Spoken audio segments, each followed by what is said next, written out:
자연 생태계 가운데 남의 둥지에 몰래 알을 낳고 부화와 양육을 이투하는 그런 습성을 가진 생명들이 있습니다. 이러한 습성을 탕란이라고 하는데, 이 공중을 나는 새뿐만 아니라 물고기들도 그런 일이 종종 있다고 합니다. 이 탕란의 대표적인 그런 주자가 뭐냐면 이 뻐꾸기인데요. 뻐꾸기도 똑같은 줄 알지만 이 뻐꾸기 종류가 120종이 있다고 합니다. 이 똑같은 것 같이 보이는 이 뻐꾸기 120종 중에 다 그런 탕란의 습성을 가진 것은 아니고 그 중에 30종 정도가 이 탕란의 습성을 가지고 있는데요. 이 종교계의 탕란과 같은 역할을 하는 것이 뭐냐면 이단입니다. 이 한국에서 시작되고 활동하고 있는 이단들은 마치 뻐꾸기처럼 한국 교회가 계속 분열하고 또 발전해가는 가운데 그 장로 교단 속에 들어가서, 우리 한국은 대표적인 교단이 장로교니까요. 장로교 교단에 들어가서 뿌리를 내면서 움직입니다. 한국 기독교 분석 리포트에 의하면 올해 조사한 결과 국내에 있는 이단 신도들의 숫자가 최소 34만 명에서 최대 66만 명이 이른다고 발표하고 있습니다. 숫자로 보니까 작은 것 같지만은요, 우리 순천 인구가 30만이 못 됩니다. 순천 인구보다 많다는 것이고요. 66만이라 그러면요, 순천, 여수 더해서 광양까지 나아가 그런 숫자라고 볼 수가 있어요. 엄청난 숫자예요. 이게 이제 우리나라의 통계청에 문공부에 그게 올라 있는 그런 숫자를 말하는 겁니다. 그러니까 이단 사역 전문가들은 추산하기를 한국의 사이비 이단 단체 신도는 약 200만 정도일 것이라고 추정하고 있어요. 200만이다 그러면요, 전라남도 인구 전체를 말하는 거예요. 우리 한국에 있는 몇 개 도 중에 이 전라남도의 인구가 다 이단에 지금 포섭되어 있다는 것이죠. 문제는 그들 다수가 기성교회 교인들이었고 청년들이었다는 데 있는 것입니다.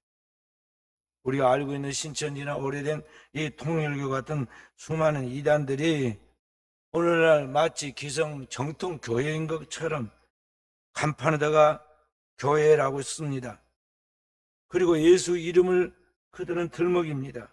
심지어는 교회 표시를 해놓은 거기다 십자가까지 부착해 놓고 기성 교회인 것처럼 꾸밉니다. 그러니 누가 그걸 알겠어요? 다 자기 새끼인 줄 알고 키우는데 나중에 알고 보니 그게 뻐꾸기 남의 새끼였잖아요. 그런 것과 같습니다. 여기 이단들은 또 자기를 포장하고 대단한 좋은 단체인 것 같이 사람들 유혹하기 위하여 사회 속에 들어가서 여러 가지 사회 활동, NGO 활동 같은 것을 합니다. 그래서 유엔에 들어가서 활동하고 팔레스타인 문제를 다룬다고 활동을 하고 우리나라 한반도 평화 통일을 거기에 위해서 활동한다고 활동을 합니다. 요사이 같으면 코로나 이후에 사람들이 교회를 잘 나가지 않고 사회적 거리두기를 한다고 그래서 현장 예배에 참석하지 않는 그런 성도들을 대상으로 다양한 유튜브를 만들어가지고 유튜브 채널을 통해서 그렇게 활동을 합니다.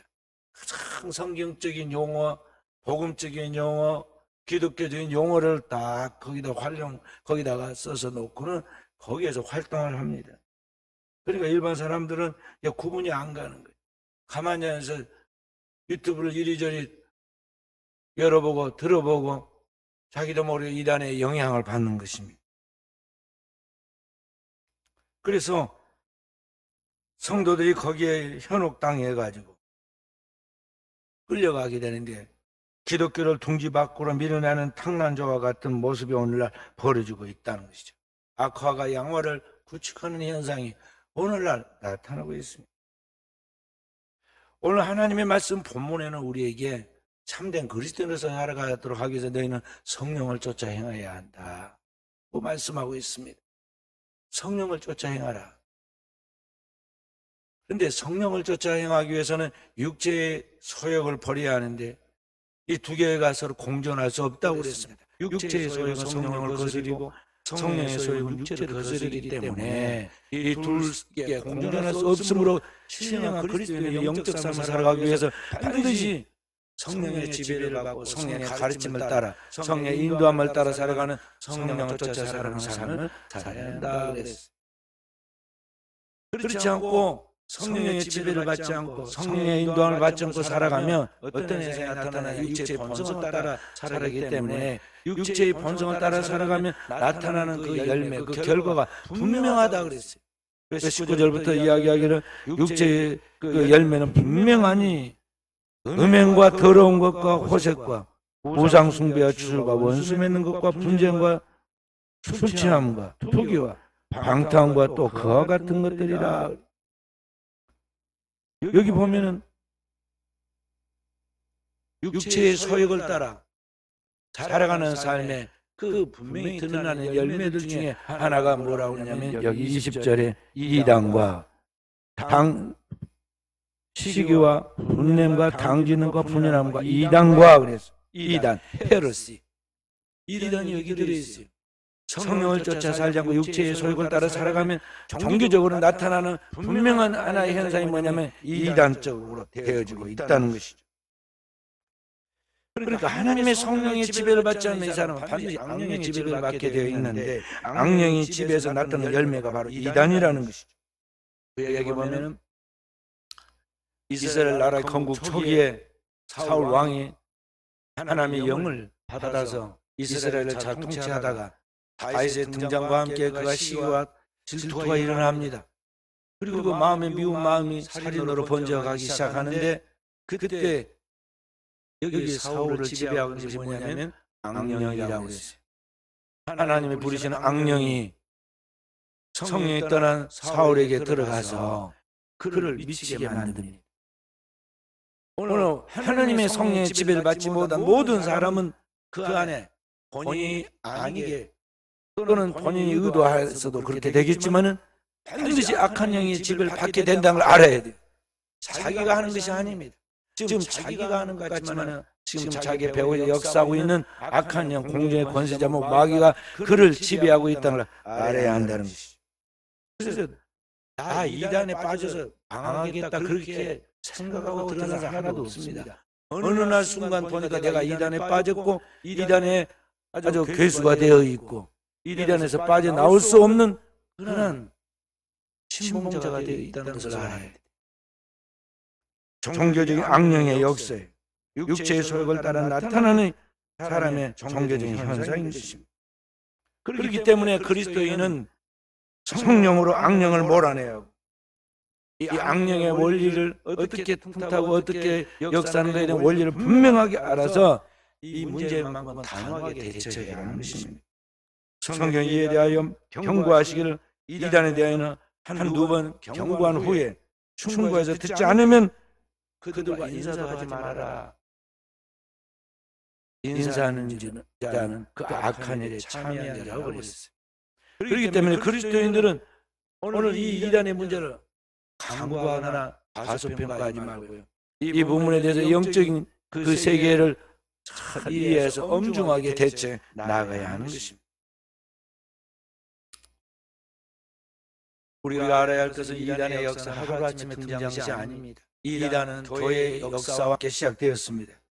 우리 기독교 초창기인 초대교회에 보면은 최초 이단들이 나옵니다. 그 당대 이단은 예수 그리스도의 육체로 오심을 부인한 영지주의에서부터 출발합니다. 당대의 세계는요, 거룩하고 순결한 것은 그런 정신적인 것이 있고 육체적인 천하고 악한 것이라고 생각하는 그런 그 이원론의 사고방식 속에 있었기 때문에 거룩하신 하나님이 인간의 몸을 입고 인간이 된다는 게 있을 수 없다고 생각했어요. 그래서 기독교의 그 예수 그리스도의 그 성육신에 대하여 그들은 해석하기를 그 예수 그리스도 육신으로 온 것이 아니라 그냥 영으로 왔다가 그리고 떠나갔다고 그렇게 생각을 하고 해석을 했어요. 그걸 영지주의라고 하는데, 노스틱시즘, 영지주의라고 하는데, 그 당시에는 그렇게 해서 악한 영이 사람들을 미혹을 했습니다.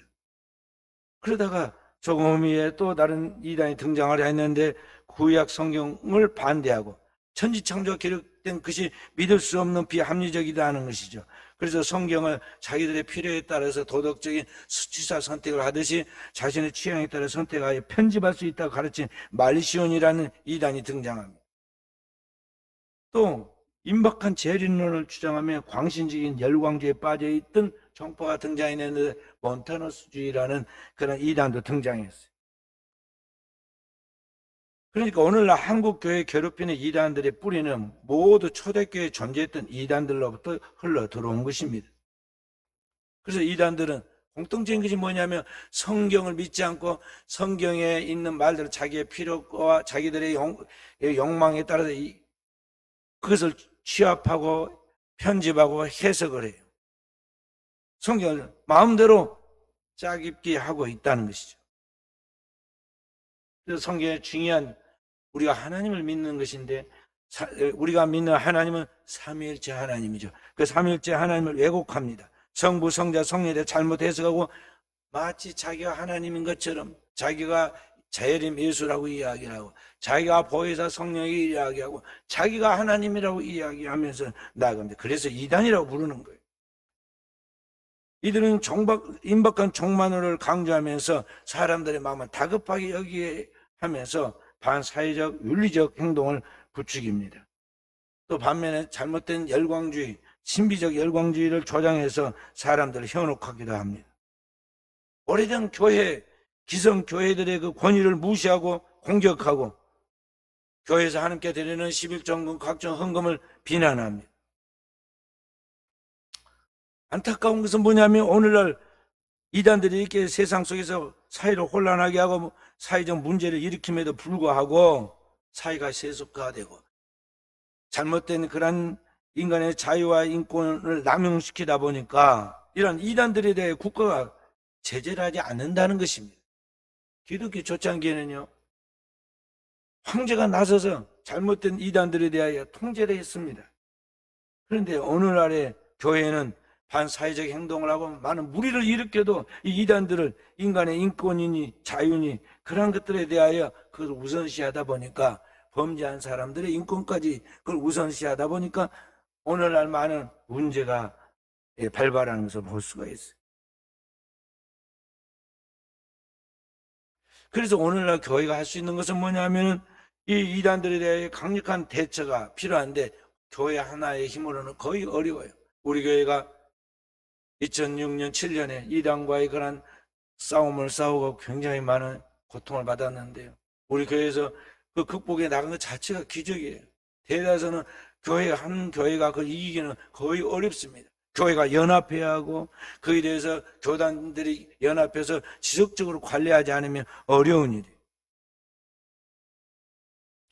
한국에서 이렇게 이단의 뿌리 시발점은 어떻게 시작되느냐면 1930년대 평양에서 발현한 새주파라는 이단이 등장했습니다. 새주파란 말은 새로운 주님을 믿는다는 그러한 교파를 말합니다. 교주가 김성도라는 여인인데요. 신비주의에 빠져있던 교회의 권사였습니다. 이분이 빗나가기 시작해서 점점 교리를 확대시키는데 12가지 교리를 확립합니다. 그런데 그 여인의 잘못된 교리를 추종하는 무리가 생기게 되었고 그 중에 한 사람이 누구냐면 통일교회의 그 문선명의 아내인 한학자의 어머니 홍순애라는 사람이 들어있었어요. 여기 김성도라는 여인이 만든 12가지 교리 중에 하나가 뭐냐면 성혈교리라는 것인데 통일교로 말하면 피가름의 교리라는 거예요. 하와와 뱀이 이 성경에 있는 그 내용을 인간적으로 해석을 한 거예요. 하와의 뱀이 서로 음란한 행동을 통해서 음행을 행했다는 거예요. 그래서 사람의 몸에 사탄의 피가 흐르게 됐으므로 이 피를 더러운 피니까 깨끗한 피로 갈아야 한다는 거예요. 그래서 그 깨끗한 피를 전수해 줘야 한다고 그렇게 해서 나가는 게 피가름의 교리인데 그런 것에서부터 최초 우리 한국의 이단은 시작됩니다. 이 성혈 교리를 완성한 사람이 김성도에게 영향을 받은 김백문이라는 사람입니다. 이 김백문에 의해서 완성된 성열 교리를 실제로 몸으로 실천한 사람이 누구냐면 정득은이라는 여인이에요. 이 정득은이라는 여인이 자기를 추종하는 사람 중에 문선명, 아까 이제 문선명의 장모가 홍순애가 그 전에 먼저 빠졌다고 그랬죠. 그렇게 해서 한학자를, 그리고 그의 남편이 문선명을 끌어들인 것이죠. 문선명의 본명은 문용명인데, 이 문선명이 정득은이라는 여인과 부적절한 관계를 맺게 되죠. 성열교리라는 그런 명분을 내세워가지고. 그리고 이 정득은이 또다시 박대선과 행음하게 되고, 박대선은 그의 형수와 또 그의 장모와도 잘못된 행락을 전수하게 되고, 그리고 이 문선명에 의해서 영향을 받은 사람이 현재 교도소에 10년 동안 복역했다가 출소한 이 정명석이라는 사람이에요. JMS라고 부르는 사람. 또 박대선의 교리를 소사에 있는 신앙촌에서 10년간 배워가지고 나와서 교단을 세운 사람이, 이단 교단을 세운 사람이 신천지 이만희예요. 우리나라에 나와 있는 모든 이단들, 자칭 예수니 재림주니 하는 사람들은 다 뭐냐면은 성경을 믿지 않고 성경에 있는 진리에 맞아 그대로 따르지 않는 사람들의 이야기예요. 성경 분명히 주님께서 승천하시면서 하나님의 영광의 구름을 타고 승천하시면서 너희가 본 그대로 다시 오리라 그랬잖아요. 재림주가 구름을 타고 오는 것이 아니라 여인을 타고 온다는 거예요. 그러니까 모든 이 정체는 뭐냐면 기독교의 정통신앙의 신성한 교리인 삼위일체 하나님에 대한 그 말씀을 그대로 믿어야 하는데 그걸 믿지 않고 그걸 부인하고 인간의 육체의 욕망, 육체의 소욕을 따라 그것을 믿고 행동하는 데서 나타났다는 것을 알아야 돼요. 그래서 성도들은 기독교의 정통신앙의 원리가 무언가를 바로 알고 그 신앙을 굳게 지켜나가는 것이 중요하다는 것을 알아야겠어요. 그렇다면 이단에 빠진 사람들의 심리는 무엇 때문에 그렇게 할까? 우리가 그것도 알아봐야 합니다. 유연철이라는 사람이 쓴 이단에 빠진 사람들의 정서와 심리라는 책에 보면 이단에 빠진 사람들의 근본적인 이유는 뭐냐면 정서와 심리의 문제 때문이라고 분석했어요. 대개 청소년들과 청년들이 이단에 많이 빠지고 대학교 가서 많이 빠지는데요. 그 청년들이 경쟁사회 속에서 겪는 불안과 사랑의 결핍, 또 교회에서의 느끼는 소외감, 이런 것들에 대하여 교회에서 또 가정에서 그 공동체에서 채워지지 못한 그런 개별적인 정서를 이단들이 친밀하게 다가가서 거기에서 충족시켜 줍니다. 교회가, 기성교회가 성도들의 기대와 욕구를 통해서 충족해 주지 못한 것들이 대신 채워지고 대리 만족을 한 그들이 거기에 빠져드는 거죠. 그래서 대다수 어린 연약한 젊은 청소년들이 쉽게 빠져드는 것입니다. 기독교 복음선교회라는 JMS에 빠져서 3년 동안 활동하고 30년 동안 활동하고 부총재까지 역임했던 사람 중에 김경천이라는 사람이 있어요. 지금은 다 빠져나와가지고 자신의 유튜브 방송을 만들었는데요. 자신이 어떻게 JMS에 빠졌는가를 그렇게 설명하고 있어요. 이분이 청년 때 성경에 대해 궁금한 것이 많았습니다. 그래서 교회 가서 성경에 대하여 질문하면 교회에서 그에 대해서 시원하게 답을 주는 것이 아니라 쓸데없는 데 관심을 갖는다, 교만하다, 그러면서 무시를 했다는 거죠. 그러다가 그가 대학교에 들어갔는데 대학에 들어간 선배로부터 성경을 2000번이나 읽은 아주 도사 같은 분이 있다는 그런 말을 들었어요. 그래서 그 사람을 만나면 자신의 모든 문제가 풀릴 것이라고 생각해서 그 사람을 만났는데 그 사람이 누구냐면 정명석이었어요. 정명석은 초등학교밖에 안 나온 사람이에요. 근데 그 사람이 그냥 막 되는 대로 물어보는 것을 거침없이 이야기를 했습니다. 그러니까 성경을 2000번이나 읽고 지금 이야기를 한다고 생각하니까 그냥 그 말이 그대로 믿어졌습니다. 궁금해하던 모든 것들이 시원시원하게 풀려나간 것처럼 그렇게 느꼈어요. 그래서 거기에 포섭되어가지고 그 교단에, 그 이단에 들어가서 30년을 활동하고 거기에 부총재까지 올랐다가 나중에 잘못된 걸 알고 탈퇴했다는 거예요. 이단에 포섭된 사람들은 대다수가 교주를 만나기 전에 이미 기성 신도들을 통해서 미리 다 교육을 받고 세뇌가 충분히 됩니다. 그리고 그들이 어떤 전체에 모이는 큰 집회에 들어가서 집회에 참석하게 되죠. 집회에 참석하면 먼저 그 포섭되어서 믿고 있는 맹신적으로 동조하는 사람들이 거기서 열광적으로 환호하고 거기서 집회에서 노래하죠. 그러면 그 열기 속에 빠져들면서 분위기에 주도돼 가지고 마치 앞에 서 있는 사람이 위대하다 못해 신처럼 보이는 거예요. 제가 우리 교회 와서 집회했던 소망교회 곽선희 목사님께서 은퇴를 앞두고 이제 그 목회자들에게 소망 아카데미라는 그 학교를 개설해서 거기에서 계속 설교하게 돼서 강의를 하고 또 토론한 그런 시간들을 가졌는데 저하고 이야기를 하는데 그런 이야기를 하더라고요. 이단 되는 거 하루아침에 되겠더라고요. 무슨 말씀입니까? 그러니까 교인이 10,000명만 모이면 못할 것이 없고 무조건 다 믿고 따르니까 하루아침에 갔다가다가는 이단에 그렇게 교주가 되겠더라. 그런 이야기를. 당대에 소망교회 50,000명 모인다고 그랬어요. 50,000. 그러니까 보통 사람들은 이해 못할 그러한 내막과 그런 심리적 구조들이 있잖아요.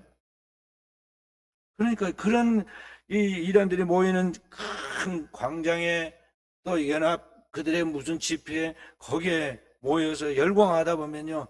아, 내가 저번에 대해서 조금 의심하고 것이 잘못되었구나. 사람들이 저 사람을 이단이라 말한 것이 이거 사실은 잘못된 생각이었구나. 그렇게 착각하는 현상까지 오게 된다는 거죠. 그래서 이단들이 다른 사람들을 포섭할 때 보면은요, 자기가 나 어디에서 나온 누구라 절대 그렇게 말하지 않습니다. 기성교회 교단에 소속되어 있는 성직자의 그런 신분을 대거나 아니면 대학교 교수라고 하거나 아니면 선교사라고 하거나 또는 뭐 어디에서 활동하고 있는 기성교회 믿을 만한 그런 공동체를 이야기를 해요. 그래 안심시켜 놓고는 마음껏 유린을 하는 거예요. 요사이 같으면은 여러 가지 그런 유튜브를 만들고 앱을 만들고 소개팅을 만들어 가지고 다양한 루트로 사람들에게 접근해서 그래서 인간관계를 딱 만들어 놓고 엮인 그런 인간관계 속에 신도들이 나중에는 빠져나올 수 없도록 만든다는 거죠. 한 사람에게 친한 사람 6명만 있으면 절대 그 공동체를 떠나지 않습니다. 되게 보면은 어떤 공동체를 떠난 사람은요, 거기에 적응을 못 하잖아요. 누군가 친밀하게 대하는 사람이 없으니까 혼자 거기 있다가 내가 여기 왜 있는 거지 하면서 다른 생각을 하게 되는 거예요. 그래서 이 교회에서 이단들의 그런 활동들을 또 그들의 그 움직임을 보면서 우리 스스로도 교회 안에 많이 반성을 해야 돼요. 교회 왔다 가고 나만 예배 드리고 은혜 받고 가면 되는 게 아니에요. 교회라는 이 공동체는 그리스도를 구주로 믿고 하나님 아버지를 모시는 하나님의 가족이단 말이죠. 성도의 거룩한 공동체는 더 나아가 우주적인 하나님의 그 집에 한 아버지를 모시는 백성들이에요. 그렇기 때문에 서로 그리스도의 피로 형제가 되고 그리스도의 피로 가족이 된 그러한 공동체로서 서로를 귀히 여기고 사랑하고 애중하게 돼야 돼요. 대다수 현대 교인들은 말이죠. 시간 딱 되면 왔다가 끝나자마자 무슨 바쁜 일이 없어서 바쁘게 달려가고 말잖아요. 몇 년을 교회 다니도 몰라요. 앞뒷집에 사는 아파트에 사는 사람도 인사를 안고 사니까 앞집 사람 인사도 안고 사니까 오늘날 사회 교회에서도 대다수 그렇게 해서 익명으로 교회를 다니는 익명성 교인들이 교회가 커질수록 많다는 것이죠. 그래서 오늘날 우리 그리스도인들은 이러한 약점, 우리 교회의 약점들을 보완해야 돼요. 정말 그리스도의 피로 영원한 하나님의 가족으로서 함께 나간다는 걸 알아야 돼요. 혈육은 몇 년, 몇십 년, 길어야 100년 안짝이잖아요. 결국에는 헤어져요. 아무리 사랑하는 한 몸을 이룬 가족이라도 부부라도 결국에는 헤어지고 혼자 되잖아요. 그러나 하나님 앞에서 그리스도의 피로 거듭난 그리스도의 계보에 오른 하나님의 가족이 된 성도들은 영원히 하나님과 함께 사는 한 공동체, 한 하나님의 집의 자녀들이잖아요. 그렇기 때문에 서로를 귀히 여기고 사랑하고 그리고 중보하고 기도하면서 그리스도께서 우리를 사랑한 같이 우리가 사랑하는 그 사랑을 실천해야 한다는 것이죠.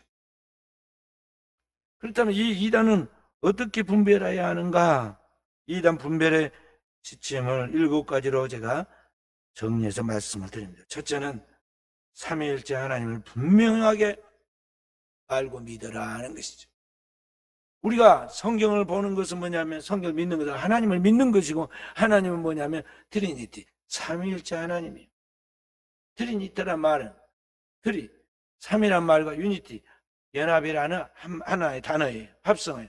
그러니까 세 분의 성부, 성자, 성령 하나님 계시지만 그 세 분이 사랑 안에서 하나를 이루어서 오늘 이 모든 것을 이루어 가시는 거예요. 바로 그게 오늘 기독교의 신앙의 하나님이라는 그런 용어예요. 삼일체 하나님. 그래서 기독교 신앙에 따라 삼일체 하나님을 믿는 그 신앙의 고백이 뭐냐면은 그게 뭐예요? 그게 사도신경. 그리스도인은 모든 예배의 때보다 평상시에 늘 자신의 신앙이 바로 서도록 사도신경을 고백해야 돼요. 사도신경은 세 개의 맥락으로 되어갖고 있어요. 첫째가 뭐예요? 나는 전능하신 하나님 아버지를 믿습니다. 두 번째가 뭐예요? 나는 그의 유일하신 아들 예수 그리스도를 믿습니다.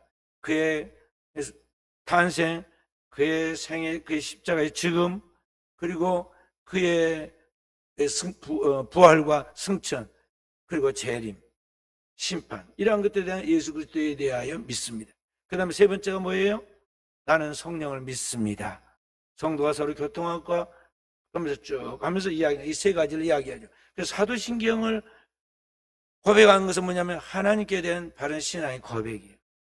그래서 오늘 우리 그리스도인은 항상 삼일체 하나님을 믿되 이 사람이 어디서 나와서 무엇을 활동하는 사람인가에 대하여 그 사람이 친밀하게 나에게 뭘 잘해주는 거, 뭐 김치 담아다 주고 나에게 뭐 언니라고 가까이 하고 뭐 한다고 거기에 빠져들기 전에 이 사람이 어떤 신앙관을 가지고 있는가를 보라 이 말이에요. 사도신경을 고백하는가를 보라. 두 번째는 신구약 성경 66권이 정확무한 유일한 하나님의 계심을 믿어야 한다는 것입니다. 성경 외에 다른 구원의 진리는 없어요. 카톨릭은 성경 외에 위경을 믿고 있어요. 그래가지고 성경 외에 다른 책들이 있어요. 12권인가 책이 있는데 뭐 집회선이 뭐니 뭐 이런 것들이 다 있습니다. 외경이 있고 위경이 있어. 그런 것들을 믿는 것은 잘못된 것. 이 성경 66권만이 유일한 하나님의 말씀이고 우리의 구원을 위하여 주시는 하나님의 계시장을 굳게 믿어라. 이단들은 다 성경 외에 다른 책을 가지고 있는데 이단의 교주가 짜집기해서 만들어 놓은 그런 책들이 있어요. 통일교는 원리강론의 책이 있고 신천지에서는 신탄이라는 책이 있고 계시록의 12허상인가 뭐 실상인가 그런 책이 있어요. 그게 그들의 교리예요. 근데 바로 그런 성경 외에 다른 것들을 만들고 그걸 더 신봉하고 따르는데 이러한 것들에 빠져들지 않도록 성경에 무지한 사람이 돼서는 안 된다는. 세 번째는 예수 그리스도의 십자가 대속의 사역만이 인류 구원의 유일한 답인 것을 믿으라는 거죠. 영원하신 하나님께서 그 아들 예수 그리스도를 독생자 이 땅에 인간의 몸을 입고 오시도록 성령으로 잉태시켰는데 그 성육신 사건을 통해서 이 땅에 오신 예수 그리스도가 우리의 죄를 담당하였고 세상 죄를 짊어진 하나님의 어린 양으로 오신 예수 그리스도가 십자가에서 흘린 보혈의 그 십자가의 구속만이 오늘 우리를 죄에서 영원한 멸망에서 구속하신 사건이라는 것을 믿으라는 것이죠. 또한 예수 그리스도만이 유일한 구원자이심을 믿어야 돼요. 세상에 많은 이단들이 자칭 하나님이라는 이단들이 얼마나 많은지 많아요. 우리나라만 해도 자칭 이단 중에 자신이 하나님이라는 이단이 있어. 40명 가까이 있어. 죄 있는 인간을 어떻게 구원하겠어요? 100년도 못 살고 하는 인간이 어떻게 인간을 구원하겠느냐. 구원은 유일하신 참 하나님이신 예수 그리스도만이 오늘 우리의 유일한 구원자심을 믿으라는 거죠. 사도행전 4장 12절에 뭐라고 말씀하고 있습니까? 사도행전 4장 12절 함께 다른 이로서는 구원을 얻을 수 없나니 천하 사람 중에 구원받을 다른 이름을 우리에게 주신 일이 없습니다. 그랬어요. 아멘. 다른 이로서는 구원을 얻을 수 없다. 천하 인간은 구원을 얻을 다른 일을 하나 주신 일이 없다. 예수 그리스도만이 우리의 유일한 구원자시다 그 말. 다섯 번째로 부활하신 예수 그리스도와 그 교회 속에서 역사하시는 보혜사 성령을 믿어야 한다는 것이죠. 예수 그리스도가 그의 피로 값주고 세운 것이 뭐냐면 교회예요. 교회는 그의 몸이니 만물 안에서 만물로 충만케 하신 자의 충만이다 그랬어요. 바로 그 성도와 그 교회 안에서 역사하시고 우리를 하나님의 형상대로 만들어서 그 나라로 이끌어 가시는 분이 누구냐 하면은 파라클레토스, 보혜사 성령이시다 그 말. 그러니까 그 보혜사 성령, 위로부터 오시는 성령을 믿어야 돼요. 근데 인간 따위가 자신이 보혜사라고 말하고 말. 자기가 모든 생명을 나눠주는 것 같이 그렇게 속이는데 사람 미혹에 걸리면 그런 말에 빠져들어가고 믿게 되었고 있어요. 여섯 번째로 사도신경과 장로교 12신조와 웨스트민스터 소유련 문답과 같은 신앙 고백이 신앙의 기준이라는 것을 알아야 돼요. 제가 우리 성도들에게 복잡하게 하지 않도록 사도신경만 강의했는데요. 장로교 12신조가 있어요. 우리 기독교 신앙에 대한 정리를 하는 책들인데, 교리인데, 장로교 12개 신조가 있고, 웨스트민스터에서 만들었다고 해서, 거기서 웨스트민스터 소유련 문답이라는 좀 두꺼운 책이 있어요. 거기에서 인간의 제일된 목적이 무엇이뇨 하면서 그 질문이 쭉쭉 나오고 그 답을 해놓은 문답이 있는데, 그러한 것들만이 정통적인 그러한 신앙 서적이다 그 말이에요. 신앙 고백이다. 최소한 우리 성도는 내가 믿고 있는 신앙에 대하여 딱 정리해놓은 사도신경을 잘 알아야 돼. 그래 기도가 안 되고 마음이 막 혼란하고 힘들 때는요, 사도신경과 주기도문만 고백해도 기도해도 돼. 사도신경은 신앙의 고백이고 주기도문은 우리의 기도의 모든 원형이기 때문에 우리 성도들이 그런 것만 잘 암송하고 기도하고 그 묵상해도 하나님의 그 말씀들 우리 가운데서 역사하신다는 것이죠. 일곱 번째로 예수 그리스도의 재림과 사후 심판이 있음을 믿어야 돼요. 주님이 다시 오신다 하신 말씀대 분명히 다시 오시고, 그리고 그 주님께 오셔서 세상을 최후의 심판하시고, 그리고 그 믿는 자들 하나님의 나라로 새 하늘과 새 땅, 새 예루살렘으로 우리를 인도해 가시는 것입니다. 히브리서 9장 27절 말씀, 한 번 죽는 것은 사람에게 정해진 것이요 그 후에는 심판이 있으리니. 28절, 이와 같이 그리스도도 많은 사람의 죄를 담당하시려고 단번에 들이심 받으셨고 구원에 이르게 하기 위하여 죄와 상관없이 자기를 바라는 자들에게 두 번째 나타나시리라. 그의 재림이에요. 그래서 주님의 최후 심판과 재림이 분명히 있다는 걸 알고 우리가 하나님 앞에 살아야 한다. 우리 사랑하는 성도들이 깨어있는 신앙의 소유자들이 되어야겠어요. 다음 주에는 제가 천국과 지옥에 대해서 말씀을 드릴 것인데, 오늘의 시대에 사랑하는 귀한 성도 여러분, 여러분과 제가 신앙생활을 하고 있지만은 우리가 좀 불분명한 신앙도 많아요. 우리가 완전함에 이르지 못하고 있어요. 우리는 어쩌면 조금씩 이단성이 있는지도 몰라요. 우리의 신앙 속에서 세속적이고 인본주의적이고 자기 중심적이고 하나님과 하나님 말씀과 상관없는 삶을 살아가면 그게 바로 이단이에요. 이단은 밖에만 있는 것이 아닙니다. 안에도 있습니다. 그래서 어느 순간인가 자기 안에 있는 그 이단성이 밖에서부터 흘러 들어오는 이단과 서로 마치 동탁 불씨같이 안팎에서 동시에 맞장구를 치게 되면 그때 교회에 소용돌이가 일어나게 되고 내 인생이 파국을 맞게 되는 거예요. 그렇지 않도록 하기 위해서 우리는 늘 깨어있어야 하고 하나님 말씀을 사모하고 그 진리의 말씀을 따라 내 삶을 조명해서 하나님 말씀대로 살 수 있도록 내 자체에서 복종시켜야 하고, 그 하나님 말씀이 내 영혼의 양식이 되고 그 말씀이 주시는 성령의 힘으로 오늘을 살아감으로 세상 속에 어둠을 비치는 빛처럼 그리스도인이 세상의 빛이 되도록 깨어있는 종들이 되어야겠습니다. 오늘도 우리 사랑 모든 성도들이 이러한 영적인 삶의 승리자 되기를 주의 이름으로 축원드립니다.